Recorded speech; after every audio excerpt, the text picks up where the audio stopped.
It seems like our generation is dying to be heard. So many have found a voice in the spoken word. We're dying to be heard and we're dying for truth. And you wonder why the church is losing the youth. They say 2 in 3 kids will leave the church. 2 in 3 kids in a brand new search. A search for something real. A search for love. Because they never found it in the church growing up. Had they been looking for judges, they'd still be around. Because the pews seem to be full of that kind of crowd. Know-it-all men and gossiping girls. And Jesus said be loved to the rest of the world. But no, not anymore. Most feel judged when they walk through the door. But if the church woke up, and the people did too, they'd realize they're no better than me or you. You see, Jesus never said, I will make you sinless. He said, I'll grant you life and I'll help you through this. So while many Christians scoff with their proud looks, they haven't taken the time to read this book. Because if they did, they'd lower their head. They'd show love to the world and they'd be humble instead. You see, you did nothing for your salvation. Nothing at all. It was a free gift God gave you. A gift He offers to all. You see, going to church doesn't make you a good person.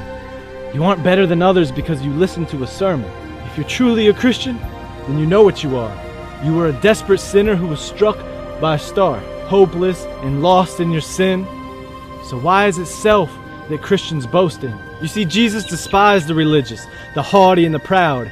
Maybe we should put that on church signs and speak it out loud. I've seen lives ruined and people turned away, all because of churchgoers who had nothing good to say.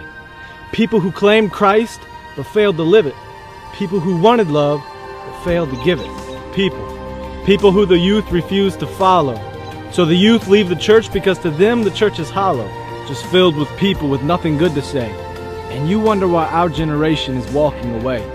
We're desperate for love and we're looking for life. So stop ruining the church and start proclaiming Christ. Take it from a kid who grew up in the pews, a kid from a generation forced to choose. Leave the church because of the fake people in it, or stay for Christ who showed love and meant it. The 2 and 3 who leave are part of the problem too.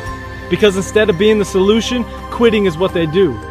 You see, they let the wolves in sheep clothing win. Instead of staying for Jesus, they leave because of men. So I'll be the 1 in 3 who stays under the steeple, because I'd rather stay for Jesus Christ than leave because of people.